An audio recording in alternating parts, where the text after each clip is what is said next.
Sí, porque, por ejemplo, si nosotros a nuestros estudiantes, por ejemplo, les dijéramos, estudien todos los días como si mañana tuvieran examen, Me acuerdo siempre, sí.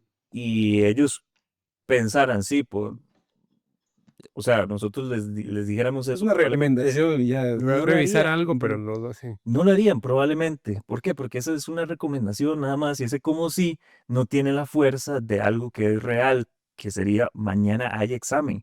Eso sí lo movería a ellos a estudiar porque saben que tienen una consecuencia directa con lo real.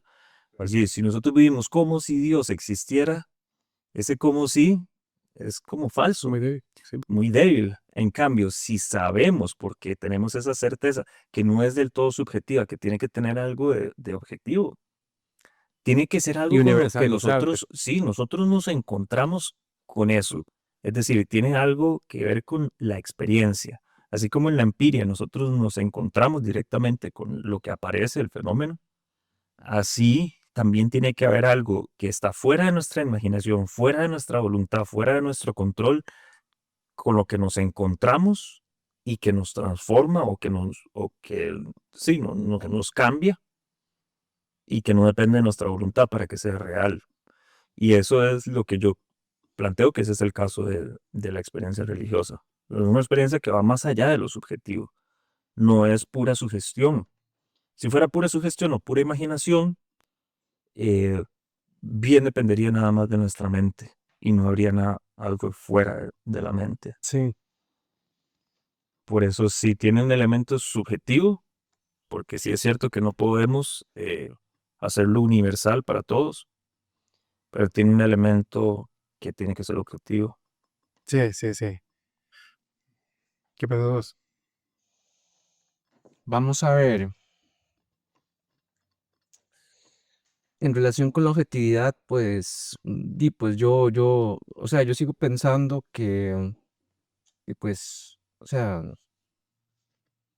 en realidad no tengo como alguna certeza o alguna manera, vamos a ver, que yo pueda decir, bueno, yo no sé si Dios existe, o sea, yo no sé. O sea, con eso que plantea Felipe, o sea, a mí me sigue quedando la duda, ¿cómo saber si existe o no? O sea, no estoy diciendo que no existe, Ujú. pero no sé tampoco que Se pueda existe. existir. Sí, o sea, yo estoy diciendo que no, solamente que yo ahorita en este momento no puedo saberlo.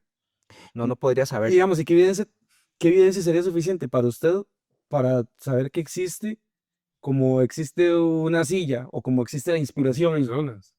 Digamos, Bueno, es que, bueno, vamos, algo tangible puede ser una silla, algo intangible puede ser el amor, la inspiración, o sea, que no podemos, sí, digamos, porque digamos, podemos probar si alguien puede tener la experiencia de haber conocido a Dios desde su experiencia personal, su perspectiva y demás, ¿verdad?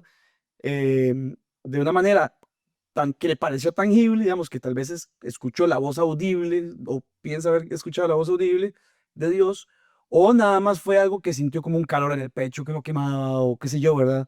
Y son cosas más, o nada más vio que las cosas, después de orar o de pedir algo en específico, las cosas empezaron a confabular en su favor, o una cosa así. sí, digamos, ¿Qué experiencia cree usted que sería, sí, necesaria o suficiente? filosóficamente, sí. Sí, para uno decir, bueno, es fuerte la posibilidad de que sí exista. Sí, la cuestión ahí es, digamos, en cuanto a esa pregunta, lo que me surge es cómo tener una experiencia objetiva de Dios, si es que eso se puede hablar, como lo mencionaba Felipe, que existe cierta objetividad de Dios, sí, existe una parte subjetiva, que puede ser ese calor en el pecho o esa voz de Dios que uno quiere escuchar. Pero entonces habría que aclarar que es una experiencia objetiva de Dios, ¿verdad? Que todavía no me queda claro porque no es algo que haya aterrizado. Digamos, Ujú. no sabría cómo plantearlo, cómo concretarlo. Tal vez yo le podría dar algún argumento desde la evidencia del testimonio, digamos, de la vida de otras personas que creen. Por ejemplo, si nosotros sabemos, por el conocimiento normal, como conocemos el mundo, no podemos entender lo que la fe dice, no lo podemos conocer. Dios entonces sería exactamente lo mismo, o sea, en cuanto a la idea de Dios, epistemológicamente sería igualada como la del universo o la del alma, como en Kant, ¿verdad? Pero por el universo, como no podemos tener una idea completa del que es el universo, por lo tanto es un concepto vacío sin objeto, Dios sería un concepto vacío sin objeto, pero Para los creyentes, esa idea de Dios sí está llena de cierto contenido. Es un contenido que tiene que ver con la vivencia de Dios, con la vivencia de la oración, con la vivencia de ciertas prácticas que hacen que uno tenga una relación distinta con Dios que con esa idea vacía del universo, ¿no? Ese testimonio de personas, por ejemplo, que están, tienen una fe tan firme, tan sólida, que incluso podrían dar la vida como los mártires, por ejemplo, por esa idea de Dios, por esa certeza de la vida eterna y del amor universal que se encuentra en Dios, tanto así como para dar la vida y entregarla por completo, o entregar toda la vida a ser religioso y a ir a tener un ministerio para ayudar a los pobres. Ese tipo de fe, que es una creencia inconmovible y que tiene incluso el poder de hacer que las personas den la vida, podría ser evidencia de que están encontrando algo que va más allá de la imaginación. Porque una persona por pura sugestión no puede llegar a a esa Bueno, misma. pero lo mismo se podría decir, no sé, de la democracia. O sea, yo podría dar la vida por la democracia, ir a la guerra por un país, digamos, y que tendría como las mismas Ujú. características.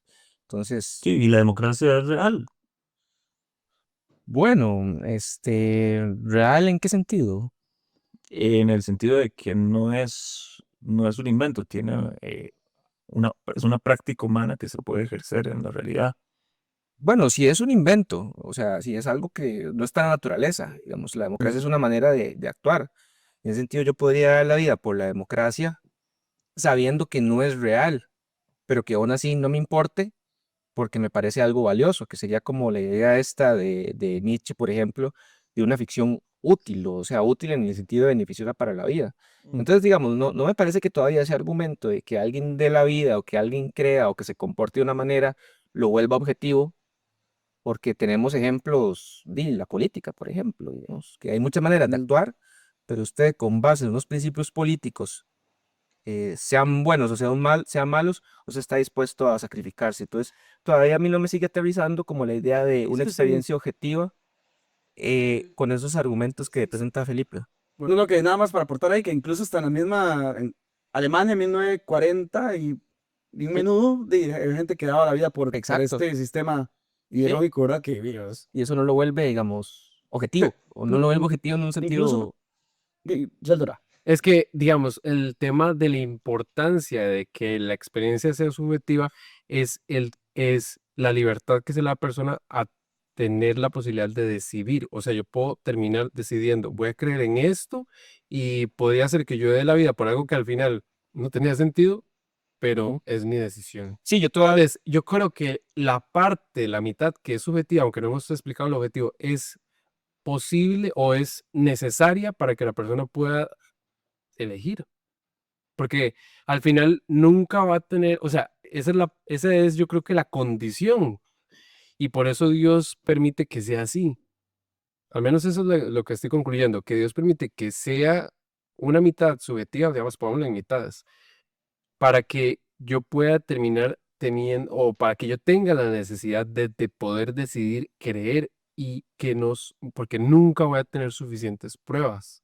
O sea, hay algunas cosas que yo puedo valorar y sopesar y ver la vida de otros y ver mi historia y ver cosas que yo puedo interpretar como la acción de Dios en mi vida, pero tendrá que decidirlo. Porque si no, entonces, si fuera tan fehaciente, de al final no me quedaría como más opción, sería como muy ilógico no creer en algo que es evidente. Entonces, usted creo cree, que aporta libertad a la persona. Sí, digamos, o sea, desde mi punto de vista, yo considero que Dios es una cuestión meramente subjetiva y que es objetiva en términos relativos en el sentido de que es comunicable y que los demás pueden ser susceptibles a ser convencidos y apegarse a ese proyecto que supone Dios, ¿verdad? Creo que en ese sentido Dios tiene sentido, en el sentido, valga la redundancia, de que representa un proyecto de vida, ¿ok? Digamos, creo que, a ver, Dios como proyecto de vida me parece que es algo más razonable que creer en Dios solamente por creer que tiene que existir algo. Entonces, en ese sentido, cuando ese proyecto le aporta algo a la vida, me parece que es algo valioso. claro que no siempre Dios necesariamente le puede aportar algo bueno a la vida de las personas, porque también tenemos los fanáticos religiosos o sectas religiosas que bajo el nombre de Dios terminan haciendo. Entonces, creo que esa es una pregunta meramente ética, que creo que el sentido de Dios está en la ética, en qué hago yo con este proyecto para mejorar quizá la sociedad, mi vida, la vida de los demás. Creo que en ese sentido sí tendría sentido, valga la redundancia. Y bajo esa perspectiva, ¿usted cree que es posible o imposible conocer a Dios empíricamente?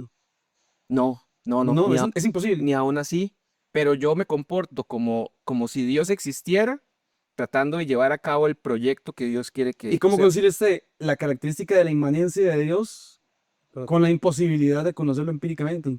Ok, porque es una idea.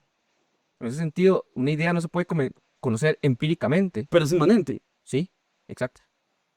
O sea, que las ideas, porque sean tal cual inmateriales, no significa que están fuera del universo. Nada Porque más son están concretables más dentro. acá y no más allá, eso es todo. Sí, porque fuera del universo, ¿qué voy a hacer yo? O sea, yo ni siquiera puedo llegar ahí, ni siquiera lo puedo pensar. Entonces, ¿para qué quiero pensarlo fuera del universo? Yo ocupo, digamos, cambiar la realidad que tengo, aunque sea por poco, para bien de acuerdo a lo que Dios quiere que sea. Pero ¿por qué no se puede, nada más tengo una duda, ¿por qué no se puede empíricamente probar una idea? Es que las ideas son producto de la mente. Las ideas en Kant, Sí, esas. es producto de la mente. O sea, Están en la razón, son tres ideas.